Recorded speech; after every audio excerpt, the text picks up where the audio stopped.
Hello friends, আমি আজি আলোচনা কৰিম যে ADRE গ্ৰেড 4 পেপাৰ 1 আৰু পেপাৰ 2 ৰ কাট অফটো কিমান যাব পাৰে আৰু আমাৰ ৰিজাল্ট কেতিয়া দিব পাৰে বা ৰিজাল্ট আমাৰ ফেব্ৰুৱাৰী মাহৰ দিব নে নিদিব বা ফেব্ৰুৱাৰী মাহৰ শেষৰ ফালে দিব না মাৰ্চৰ প্ৰথম সপ্তাহত দিব এইটো লৈ আমি কথা কম। কিন্তু গ্ৰেড 4 কেতিয়া দিব বা ক্লাছ 12 ৰ প্ৰথম দিব নে আমাৰ গ্ৰেড 4 ৰ প্ৰথম দিব নে ড্ৰাইভাৰৰ প্ৰথম দিব ইয়াক লৈ এটা আলোচনা কৰিম। আজি ফেব্ৰুৱাৰী মাহৰ 15 তাৰিখ, কিন্তু আমি সেবাত ৱেবছাইটত গৈ আমি চাব পাৰিম যে কোনো ধৰণৰ নটিফিকেশ্যন আহিছে নেকি। আমি যদি সেবাৰ ৱেবছাইটত গৈ চাওঁ, আপোনালোকে চাব পাৰে যে কি নটিফিকেশ্যন আহিছে নতুন। চাব পাৰে training of teachers for commerce subject, এইবিলাক কোনো ধৰণৰ আমাৰ গ্ৰেড 4 বা গ্ৰেড 3 আমি নটিফিকেশ্যন ইয়াত দেখিবলৈ পোৱা নাই।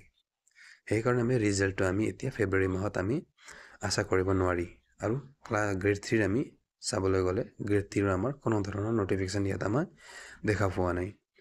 বেলেগ ধৰণৰ আমাৰ OMR বিলাক ডাউনলোড কৰা লিংকবিলাক দি আছে আৰু ইয়াত আমি কোনো ধৰণে নটিফিকেশ্যন দেখিব পৰা নাই। কাৰণে আমি ফেব্ৰুৱাৰী মাহত আমি কোনো ধৰণৰে আমি এটা ৰিজাল্টৰ আমি আশা কৰিব নোৱাৰি। কাৰণে আমি ৰিজাল্ট আশা কৰিম এতিয়া আমি মাৰ্চ মাহৰ প্ৰথম সপ্তাহত আমাৰ প্ৰথম দিব আমাৰ HS লেভেলৰ ৰিজাল্ট দিব। প্ৰথম সপ্তাহত যদি ৰিজাল্ট দিয়ে মাৰ্চ মাহৰ, তেন্তে HS লেভেলৰ দিব। তাৰপিছত দিব আমাৰ ডিগ্ৰী লেভেলৰ বেচলাৰ ডিগ্ৰী লেভেলৰ ৰিজাল্ট দিব। তাৰপিছত আমাৰ ড্ৰাইভাৰৰ দিব। তাৰপিছত শেষত আমাৰ গ্ৰেড 4ৰ পেপাৰ 1 আৰু পেপাৰ 2 দুটা বেলেগ বেলেগ কৰি বা 3-4 দিনৰ ডিফাৰেঞ্চ ৰাখি বা এনেকৈ ৰিজাল্ট দিব। এতিয়া কথা হ'ল, যেতিয়া HS লেভেলৰ ৰিজাল্ট দি কিনে সিহঁতৰ ভাইভাৰ কাৰণে 15 পৰা 20 দিনমান বাকী থাকিব। চলিতকালীন অৱস্থাত আমাৰ ৰিজাল্ট দিব পাৰে গ্ৰেড 4ত। তেন্তে আমি মাৰ্চ মাহত আমি গ্ৰেড 4ৰ ৰিজাল্ট অপেক্ষা কৰিব নোৱাৰি। আমি গ্ৰেড 4 ৰিজাল্টটো আমাৰ এপ্ৰিল মাহৰ প্ৰথম সপ্তাহত বা এপ্ৰিল মাহত আমি আশা কৰিব পাৰিম। এইটো আপোনালোকে নোট কৰি ৰাখি দিব। মাৰ্চ মাহত আমি গ্ৰেড 4 ৰিজাল্ট নাপাওঁৱেই। আমালোকে যিটো কেলকুলেশ্যন কৰিছোঁ, মই যদি HS লেভেলৰ প্ৰথম সপ্তাহত দিয়ে, দ্বিতীয় সপ্তাহ আপোনাৰ বেচলাৰ ডিগ্ৰী দিয়ে, তৃতীয় সপ্তাহ ড্ৰাইভাৰ দিয়ে, তেন্তে চতুৰ্থ সপ্তাহত আমাৰ কি দিব, ক্লাছ 10 লেভেলৰ এটা দিব পাৰে, কিন্তু ইমান সোনকালে ৰিজাল্ট নিদিয়ে। সেইকাৰণে আমি এপ্ৰিল মাহত আমাৰ গ্ৰেড 4 ৰিজাল্ট আমি আশা কৰিব পাৰি। এতিয়া আমি কথা পাতিম কাট অফৰ বিষয়ে, পেপাৰ 1 আৰু পেপাৰ 2 দুয়োটাৰ বিষয়ে। ইয়াৰ আগত মই ভিডিঅ' দিছোঁ কাট অফৰ ভিডিঅ', তাত গৈ আপুনি চাই ল'ব পাৰে। মোৰ কাট অফ এটাই হ'ব। মই বাৰে বাৰে ভিডিঅ' বনাই কিনে মই 3-4টামান কাট অফ মই মিহলাই নকওঁ। মোৰ কাট অফ এটাই কৈছে, মই আপুনি যিকোনো ভিডিঅ'ত মই গৈ চাব পাৰে।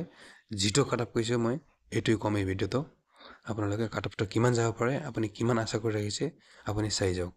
যোৱাবাৰৰ কাট অফতকৈ এইবাৰ আপুনি বহুত ডিফাৰেঞ্চ দেখিব পাৰিব। সেইকাৰণে আমি প্ৰথম ক্লাছ 10 লেভেলৰ কাট অফটো আলোচনা কৰিম। ক্লাছ 2 লেভেলৰ জেনেৰেল মেল কেণ্ডিডেটৰ 80ৰ পৰা 90ৰ ভিতৰত মাৰ্ক থাকিলে আৰু ফিমেলৰ 70ৰ পৰা 80ৰ ভিতৰত মাৰ্ক ৰাখিছোঁ আমি জেনেৰেল কেণ্ডিডেটসকলৰ। আৰু OBC মেল কেণ্ডিডেটসকলৰ 70ৰ পৰা 80ৰ ভিতৰত আৰু ফিমেলৰ 65ৰ পৰা 70ৰ ভিতৰত। আৰু SC কেটেগৰীৰ মেলৰ 70ৰ পৰা 80ৰ ভিতৰত আৰু ফিমেলৰ 60ৰ পৰা 70ৰ ভিতৰত।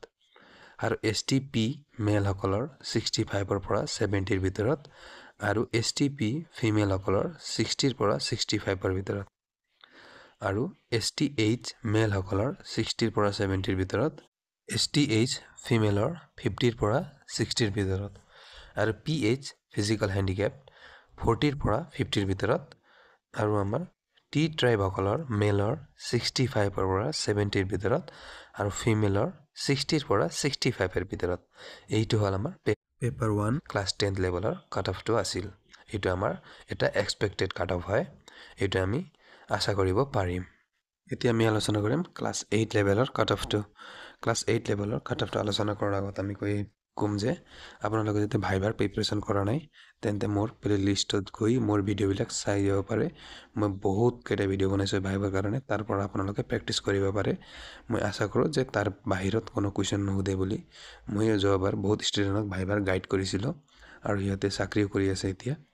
আপোনালোকে ভিডিঅ'টো চাই কিনে নিজৰ ভাইভাৰ প্ৰিপাৰেশ্যনটো ষ্টাৰ্ট কৰি দিব পাৰে। ক্লাছ 8 লেভেলৰ জেনেৰেল কেণ্ডিডেটৰ মেল কেণ্ডিডেটসকলৰ আমি ৰাখিছোঁ 90+ মাৰ্ক ৰাখিছোঁ আৰু ফিমেলসকলৰ 85+ মাৰ্ক ৰাখিছোঁ। আৰু SC মেল কেণ্ডিডেটসকলৰ 80+ মাৰ্ক ৰাখিছোঁ আৰু ফিমেলসকলৰ 75+ মাৰ্ক ৰাখিছোঁ। OBC মেল কেণ্ডিডেটসকলৰ 85+ আৰু ফিমেলৰ 80+ মাৰ্ক ৰাখিছোঁ। STP মেল কেণ্ডিডেটসকলৰ 75+ আৰু STP ফিমেলসকলৰ 70+, STH মেল কেণ্ডিডেটসকলৰ 70+ আৰু STH ফিমেল কেণ্ডিডেটসকলৰ 65+, আৰু PH সকলৰ ফিজিকেল হেণ্ডিকেপ্ট আমাৰ 65+, আৰু ইমানেই যাব আমাৰ এক্স ছাৰ্ভিচমেনৰ 65+ মাৰ্ক যাব। এইটোৱে আছিল আমাৰ ক্লাছ 8 লেভেলৰ এক্সপেক্টেড কাট অফ। যদি আপোনালোকে ভিডিঅ'টো ভাল লাগে লাইক আৰু ছাবস্ক্ৰাইব কৰি থৈ যাব।